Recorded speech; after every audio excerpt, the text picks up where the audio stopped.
Y ahora sí, comento, nuestro siguiente speaker ha logrado algo que probablemente todos soñamos con, que es lograr crear una mobile app no solo en Argentina, no solo en Latinoamérica, sino a nivel global, a nivel mundial, y que se convierta en un éxito. Pero detrás de todo éxito hay muchísimo trabajo y hay muchísimos pequeños momentos de fracasos o que a uno le hacen tardar llegar a madurar hacia ese éxito. Y creo que un poco de eso y de sus claves y los consejos para lograr tener una aplicación número 1 del mundo, no hay nadie mejor que Max Cavazzani. Max, bienvenido a Red Innova.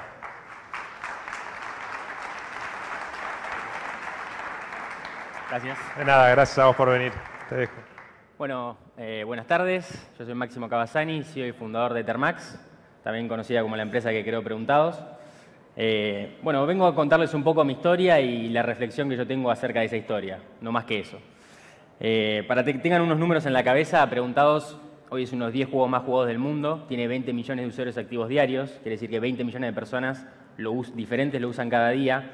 Esos son, para que se den una idea, 4 o 5 veces el rating que tiene Showmatch todos los días. Llegó a ser número 1 en Estados Unidos, que es el mercado más complicado que hay, pero no solo llegó a ser número 1, sino que estuvo 66 días seguidos número 1, incluso durante el periodo de Navidad, cuando el anterior había estado 32, que fue Draw Something en 2012.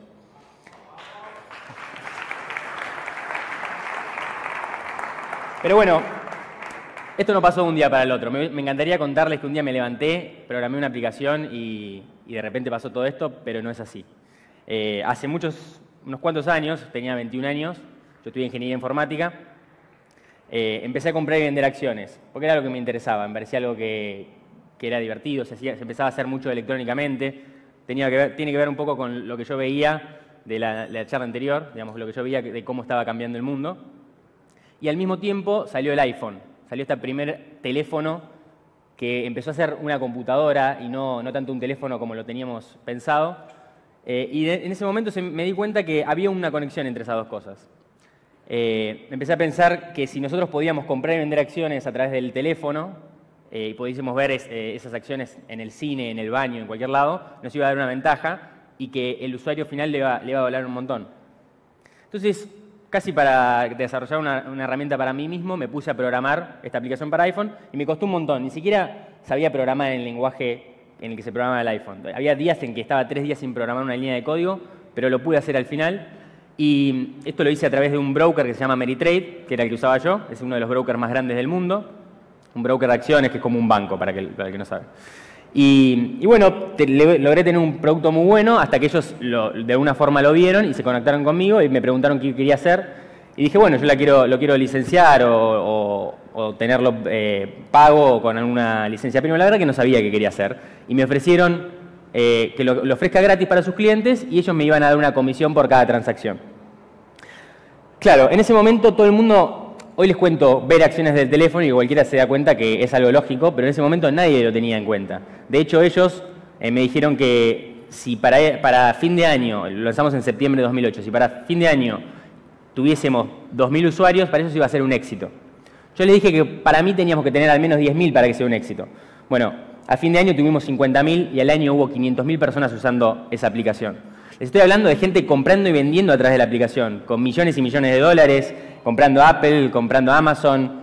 Entonces, me empecé a dar cuenta esa revolución que estaba por empezar y todo un mercado nuevo que en el que me podía meter para empezar a hacer transformaciones en muchas de las industrias en las que hoy hubo transformaciones.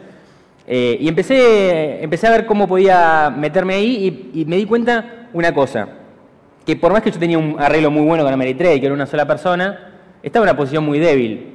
Ameritrade en cualquier momento me podía decir, andate y nos encargamos nosotros. Hubiese habido una discusión, pero yo era un chico en Argentina, 22 años, imagínense el poder que tenía de negociación con una empresa multibillonaria.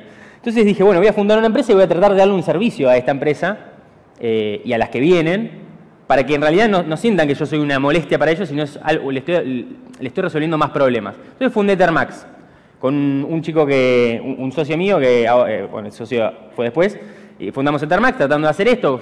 Fuimos 1, 2, 3, 4 personas, 10 personas, y dijimos, bueno, ahora nos comemos el mundo. Ahora teníamos la aplicación de comprar y vender acciones más importante del mundo, con el broker más grande del mundo, todo el mundo lo va a querer comprar. Pero no pasó. Nos dimos cuenta que por más que hacíamos cosas muy buenas, nosotros entendíamos mucho el mercado porque éramos ingenieros, era muy complicado explicarle a un tipo de un banco que ahora todo su negocio iba a pasar por un aparatito nuevo que había salido, cosas que no entendían, no querían hacerlo afuera de su estructura por temas de seguridad, por temas de compromiso, pero principalmente por una razón muy clara, que es en un banco, una persona si no hace nada no pierde su trabajo. Ahora, si se manda una cagada, sí se pierde su trabajo. Y eso es muy malo para la innovación, porque si vos querés convencer a alguien de que el mundo está cambiando, cuando el mundo está cambiando, y esa persona no gana nada con ese cambio en el mundo, es imposible que lo convenzas. Entonces, una de las cosas que yo decía en mi empresa es nunca nos vamos a hacer un juego en esta empresa. Sí, hoy suena divertido, en ese momento fue una de mis limitaciones, pero en un momento me di cuenta que sí necesitaba un producto propio. Necesitaba hacer algo que no dependiera de otra empresa, que no tuviese que convencer a nadie para continuar. Entonces, empecé a pensar qué producto. Yo me había roto la cabeza desde que empecé la empresa, desde antes en realidad, mirando el App Store, viendo qué cosas funcionaban, qué cosas no funcionaban, y me daba cuenta que los juegos tenían algo, tenían una cosa masiva. Los juegos tienen una cosa que yo se lo explico con esta frase, que es, uno le puede decir a su mamá qué está haciendo. Yo le explicaba todos los días a mi mamá qué era una acción y nunca lo entendió. Y el hecho de que vos puedas explicarle a una persona X lo que estás haciendo quiere decir que ese producto es para todo el mundo. Y como es para todo el mundo, te permite escalar mucho más. Piensen que nosotros medíamos la cantidad de downloads por día de asientos en la aplicación de Ameritrade. De asientos, 1000 algún día. Hoy en Preguntados hacemos 500.000 downloads por día. O sea, 500.000 de personas se lo bajan cada día alrededor del mundo. Entonces, bueno, empecé a pensar qué tipo de juego podía ser. Empecé a ver que la parte social iba, que había juegos de palabras que funcionaban en el mundo, pero que no se podía jugar en español. De vuelta pensé, no puedo jugar con mi mamá. Y esa que uno piensa, en realidad le pasa a mucha gente al mismo tiempo. Entonces dice, bueno, ya éramos 30 personas porque Ameritrade nos había permitido crecer, y eso fue muy difícil. Crecer de 0 a 30 personas para mí fue un desafío muy difícil. Pero dije, bueno, vamos a hacer un juego. Entonces me puse a programar un juego de palabras, al que después llamé Apalabrados, y cuando lo tuve listo, le incorporamos algunas cosas más empecé a meterle más gente de la empresa y lo lanzamos al mundo, así como que alguien tira una botella en el medio del mar. Ese juego le fue muy bien. De hecho, fue la aplicación más bajada en 2012 en España. De hecho, en España todo el mundo conoce Apalabrados. Todo el mundo. Es como que le digas Coca-Cola. Y en 2012 yo iba a España y todo el mundo me trataba como si fuese Bill Gates. Y después volví acá a Latinoamérica, a Argentina sobre todo, y nadie sabía lo que estaba haciendo. Y yo me preguntaba, ¿por qué es? ¿Qué es lo que está pasando? Tardé mucho en darme cuenta de las verdaderas razones por las que eso pasaba, pero finalmente me di cuenta que era porque España era el tercer país del mundo en penetración de smartphones. Venía Corea, Singapur y después España. Vos estabas en Madrid y veías a la gente con celulares en la mano. Y como argentino uno le chocaba eso. Dije, evidentemente esto va a pasar en Latinoamérica. Pensar que la evolución la evolución de la tecnología alrededor del mundo simplemente pasa en un lugar y después no va a pasar en ningún lado, es una mentira. Las cosas terminan pasando. Recién en la charla anterior se hablaba de la bancarización de Latinoamérica, que es de un 30%. En Estados Unidos la bancarización es casi del 100%. ¿Ustedes se piensan que Latinoamérica va a seguir toda la vida con una bancarización del 30%? No. Entonces cuando uno piensa en los negocios, tiene que pensar en apuntarlos hacia adelante. Bueno, hicimos Apalabrados y ahí sí dije, ahora sí me como el mundo. Todos los juegos que vengan, imagínense, si un juego me fue bien, todos los juegos que vengan me va a ir bárbaro. Hicimos otro juego, no le fue tan bien. Hicimos un tercer juego y no le fue tan bien. Sentí que nos habíamos derivado un poco de lo que hacíamos bien. Parte de lo que yo uso para dirigir mi empresa es decir, ¿qué estamos haciendo bien y qué cosa podemos mejorar en el mundo que nadie pueda hacer mejor que nosotros? Entonces, hice un paso hacia atrás. Traté de ver qué es lo que realmente habíamos desarrollado. Habíamos desarrollado una plataforma social muy importante con Apalabrados. Toda una parte de chat, toda una parte de amigos, casi una red social que hoy estamos expandiendo. Y dije, bueno, vamos a agarrar un juego que sea masivo. De vuelta, volvamos a mi mamá. ¿Qué es lo que a todo el mundo le gusta jugar? Los juegos de trivia es uno. siempre hubo un programa de televisión de trivia en todo el mundo, siempre hubo juegos de mesa, pero por alguna razón nadie lo pudo hacer de forma masiva en una aplicación. Entonces, ahí es donde uno se para y dice, bueno, ¿puedo yo innovar en este lugar? Una buena idea no sirve para nada. Lo importante es que uno tenga la capacidad de desarrollar esa idea en tiempo y forma y después poder sostenerla en el tiempo.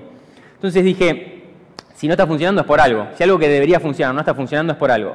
Lo que me di cuenta es que el problema era el contenido. Había muchas aplicaciones, por ejemplo, en España había una aplicación muy popular de trivia, ¿no? Pero solo funcionaba en España.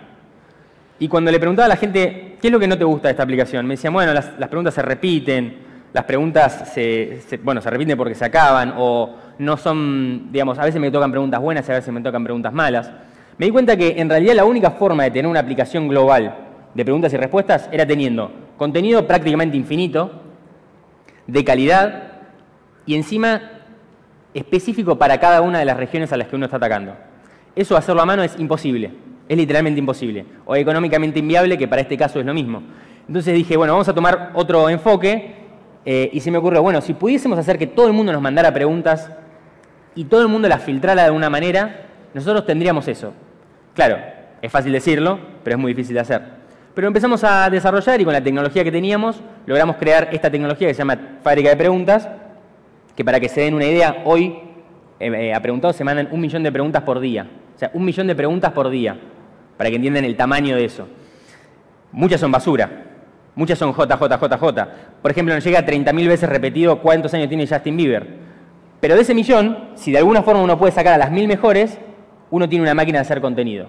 Entonces, la fábrica de preguntas tiene dos partes. La primera es que la gente manda las preguntas, pero después que las puedas calificar. Entonces, si uno manda una pregunta en Preguntados, otras 100 personas aproximadamente, con un algoritmo complicado en el medio, califican si esa pregunta es ofensiva, si es aburrida, si está repetida o lo que sea. Bueno, el caso de las repetidas es un poco más complicado, pero bueno, para que se den un poco la idea. De repente empecé, Preguntados, que habíamos lanzado a fines de octubre de 2013, empezó a tener un éxito inesperado en toda Latinoamérica. Todos los países de Latinoamérica al mismo tiempo empezaron a jugar a Preguntados. México, Brasil, Uruguay, Argentina, todos. ¿Y cuál era, por qué en Latinoamérica? Bueno, primero porque nosotros éramos latinoamericanos y nos dedicamos un poquito más a ver qué estaba pasando, pero también porque, fíjense que el caso de Latinoamérica es muy específico. Es un lugar donde todos prácticamente usamos el mismo idioma, salvo Brasil, pero todos tenemos culturas diferentes. Cualquier pregunta que yo le haga a un mexicano en Preguntados, a ustedes no les interesa nada. Y eso pasa con todos los países. Entonces, esta tecnología se aplicó muy bien acá, porque el resto de las aplicaciones de trivia simplemente lo que hacían era traducir sus preguntas al español y pensaban que tenían cubierto todo el mundo hispanoparlante. Bueno, pero nos faltaba algo. Para nosotros Latinoamérica era un mercado muy importante, pero todavía es poco maduro. Entonces dijimos, bueno, ¿por qué no nos está yendo bien en Estados Unidos? Yo miraba y decía, si esta aplicación le va tan bien en Latinoamérica, ¿por qué no le va bien en Estados Unidos? Bueno, empezamos a analizar un poco y nos damos cuenta que había unas preguntas escritas en metros en vez de en yardas, que se hablaba mucho del fútbol y un montón de otras cosas. Unas pequeñas cosas que tuvimos que ver, pero fueron muy importantes, por más pequeñas que sean. Y de repente, en la segunda mitad del 2014, explotó en Estados Unidos y Canadá. Y se convirtió en el éxito que es hoy. Por ahí no toman un poco la magnitud de lo que es este mercado, pero es más grande hoy que la industria del cine, la de los juegos. Y ser una de las 10 empresas de juegos más importantes del mundo, la más importante a nivel latinoamericano, es muy importante. Pensando también que tenemos un promedio de edad en la empresa de 25 años. Yo tengo 29. Entonces, todo partió a partir de todo este proceso que les fui contando. De todo esto que les cuento, que bueno, puede ser una historia interesante o no, que ustedes pueden decir, pero él hizo esto o lo otro, siempre traté de pensar qué consejo le daría yo a un emprendedor. ¿Qué consejo le puedo dar a una persona que está empezando en esto?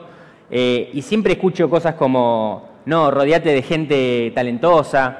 La gente talentosa no va, digamos, o uno le puede pagar o la trae de otra manera, pero no va a venir, digamos. Si uno ya atrae gente talentosa es porque ya tuvo el éxito necesario. Es verdad, sirve mucho tener gente talentosa, pero es como que te diga, tengo una forma de que salgas con una modelo, comprate una Ferrari. Sí, bueno, pero si no me sirve de nada. Entonces, creo que lo poco que puedo decirles de todo este proceso que viví, la primera es que lo primero que tienen que pensar es dejar de pensar en las ideas y hacer.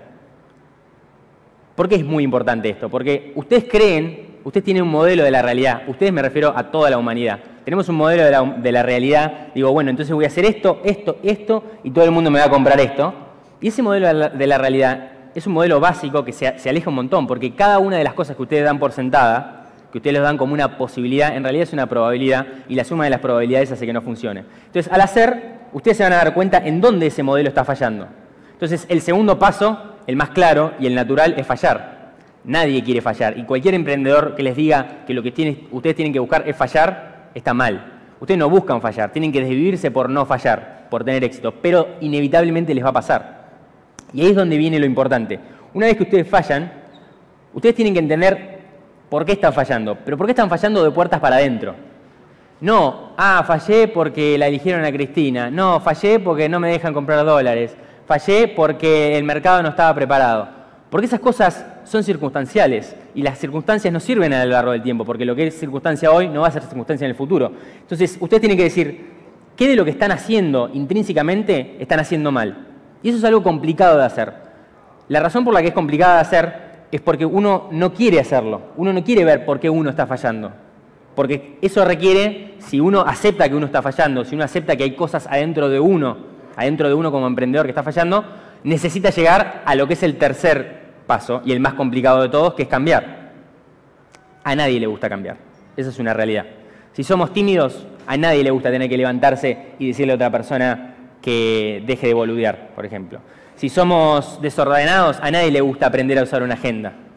Si somos, por ejemplo, muy agresivos en nuestro trato, a nadie le gusta comerse los dientes y tratar a las personas de otra manera. Pero, si no lo hacemos, nunca vamos a poder pasar al siguiente nivel. O sea, esto no es de la nada al éxito. Si, como yo les fui contando, yo tuve momentos, tuve primero la aplicación de comprar y vender acciones, tuvo momentos de nada, después apalabrados, momentos de nada, después preguntados. Cada una de esas etapas requirió en mí cambiar un montón de cosas. Yo era una persona desorganizada, una persona que no sabía tratar a otras personas, siempre fui muy autosuficiente, me costaba delegar, pero todas las cosas que fui haciendo y todas las fallas que yo fui, los fracasos que fui teniendo, me empezaron a demostrar con la cruda realidad, con el amargo sabor del fracaso, que si no cambiaba, iba a continuar eso.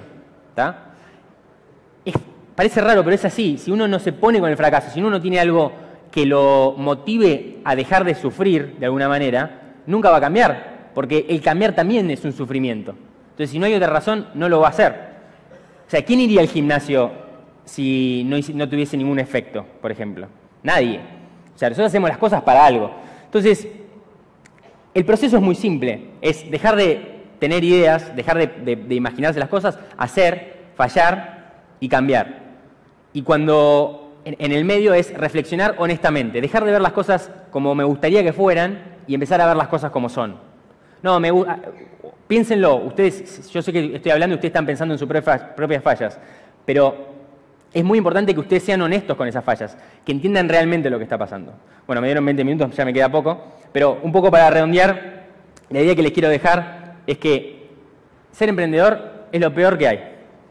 Hace 6 años que soy emprendedor y no hay un día que la pase bien. Eso es una realidad. Me dicen, ¿vos sos feliz con lo que haces? Soy feliz cuando miro para atrás y veo lo que hago, pero a nadie le gusta hacer nuevos caminos. A mí me encantaba programar, me encantaba ser ingeniero. Pero lo cierto es que si uno quiere hacer cosas trascendentes, uno tiene que hacer las cosas que nadie quiere hacer. En una empresa, en un emprendimiento, uno siempre termina haciendo lo que nadie quiere hacer.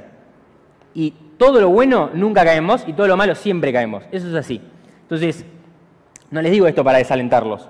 Les digo esto para que entiendan que esto es así y decidan antes si lo quieren hacer o no. Si ustedes quieren emprender, es un largo proceso de años de fallar, de cambiar, de reflexionar honestamente, de cambiar y de volver a empezar. Entonces, si se van a olvidar de todo lo que les dije, toda la historia que les conté no sirve para nada. Todos los consejos, otros consejos que les dé las personas, no van a servir para nada porque van a estar aplicados a otra razón, a otra circunstancia. Si ustedes creen que por su mero esfuerzo, por continuar como venían en la facultad, por haber hecho todo lo que le dijeron que tenían que hacer, van a triunfar, están equivocados. La única forma de hacerlo es como se lo estoy diciendo yo. No les estoy resolviendo la vida porque en realidad no es una cosa complicada de entender, es simplemente una cosa que uno tiene que aceptar y hacerla. Bueno, muchas gracias, espero que les haya gustado y nos vemos.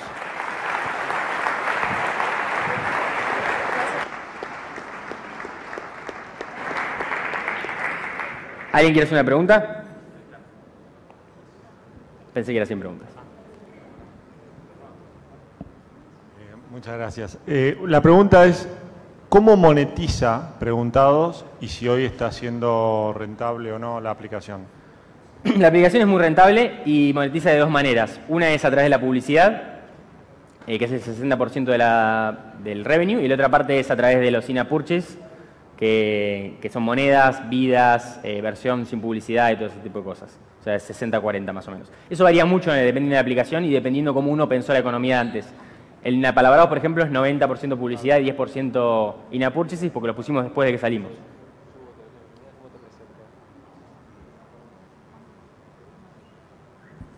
Sí, no sé, allá pasan el micrófono. Yo después de la tercera fila no veo nada, así que ahí veo de acuerdo. Hola, ¿qué tal? Bueno, gracias por esta oportunidad para preguntarte. Y vengo a decir lo siguiente, ¿cómo uno puede tener una visión?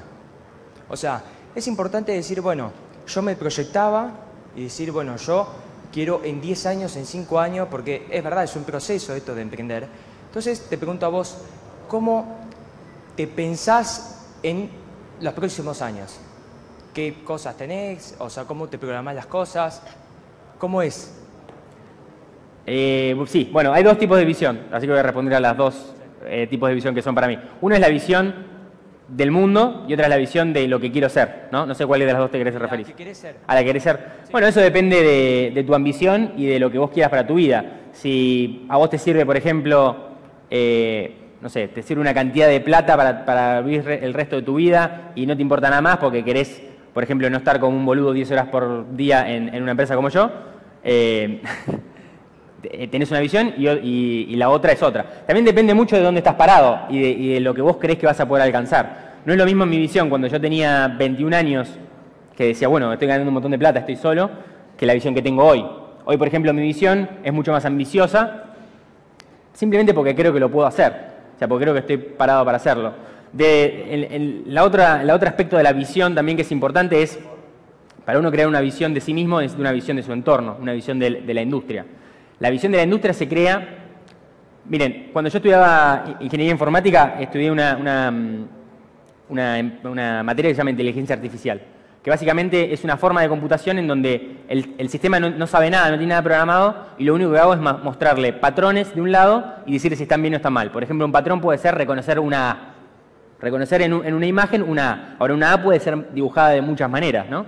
Entonces, le dibujo una A, le digo que está bien, le dibujo una A diferente, le digo que está bien, le digo una B, digo que está mal, y la voy entrenando, ¿no? Esa visión, ese modelo que tiene de la realidad de la computadora, que solamente entiende de letras, lo voy entrenando. Con el cerebro pasa lo mismo. Si uno quiere tener una visión del mundo, uno lo que tiene que hacer es ver el mundo constantemente, o sea, ver para dónde va, entenderlo como una función.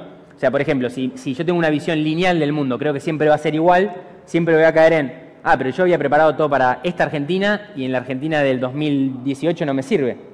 ¿Tá? Si uno tiene una visión lineal pero ascendente, esa aproximación es un poco mejor, porque uno dice, bueno, si del 2000 al 2015 cambió tanto la Argentina, del 2015 al 2030 va a cambiar más o menos lo mismo. Ahora, hay una visión un poco más profunda de eso, que es entender que en realidad, por ejemplo, la innovación es exponencial y que se crece mucho más en los segundos 15 años que en los primeros. Entonces, así como puede pensar eso, puede pensar uno la economía o la modificación de ciertos entornos, en todo lo que uno quiere estudiar, uno tiene modelos y tiene formas de verlo, y la mejor forma es proponer, de vuelta, propongo una visión, ¿no? O sea, me pongo a observar el mundo del 2000 al 2012. Trato de predecirlo y me voy a equivocar. Digo, pará, yo dije que en el 2012 los autos iban a volar y no están volando. ¿Qué está pasando? Bueno, entonces la corrijo, trato de ver la visión de otras personas, trato de ver otros patrones y vuelvo a tener una visión hasta que esa visión se vuelve un poco mejor. Eso, por ejemplo, me pasa a mí con el App Store. Yo hoy veo el App Store y veo las aplicaciones que están saliendo y yo tengo una probabilidad mucho más grande que el resto de las personas en saber cuál va a tener éxito y cuál no. Pero eso no es porque yo haya nacido con esos circuitos metidos en la cabeza, sino porque le dedico mucho tiempo de prueba y error. Gracias. Gracias. Gracias. Maxi, una pregunta. Vos por ahí no comentaste, o si nos podés contar un poco sobre la estrategia de marketing, o por ahí cómo viralizar una aplicación que por ahí cuando uno emprende no tiene los recursos como que le sobren para la parte de marketing, o herramientas que te pueden llegar a posicionar tu aplicación. Por ahí si nos podés contar un poco cómo lo encaraste vos. Bueno, nosotros... una de las cosas más impresionantes del éxito de Preguntados es que nosotros no hicimos adquisición de usuarios, que es una práctica común en la industria. Por ejemplo, no sé, si ustedes piensan en Candy Crush, lo usan millones de personas, pero se gastan millones de dólares en publicidad. Sobre todo en mi industria es muy común la adquisición directa, no es simplemente publicidad, sino compro un usuario a $2, le saco tengo un lifetime value de 2,50, gano 50, bueno. Preguntados no llegó así. Un poco porque nosotros no teníamos los recursos para hacerlo. De hecho, hubiese sido imposible, digamos, hubiesen sido miles de millones de dólares en recursos para poder hacerlo. Y lo que hacemos como ingenieros es decir, bueno, ¿nosotros en qué somos buenos? Somos buenos en entender tecnologías, entonces dedicamos mucho tiempo a Open Graph en Facebook, a la parte social, al boca en boca. Apalabrados creció mucho en España, por ejemplo, a través del boca en boca en Twitter. Preguntados tuvo un efecto muy importante cuando nosotros empezamos a hacer buenas historias en Facebook. O sea, yo por ejemplo veo un cuadradito de Criminal Case y había un tipo marrón con una linternita así. A nadie le atrae eso. Entonces dijimos, bueno, vamos a hacer personajes atractivos, que a la gente tenga ganas de cliquearlos, con los que se sientan identificados. Igual que cualquier otra cosa, igual que con la tecnología, igual que con la forma que uno maneja los recursos humanos, es aprender, es probar, es ver qué están haciendo otros. Y hay mucho para hacer en marketing que no tiene que ver con inversión directa. Después, cuando uno se vuelve un poco más...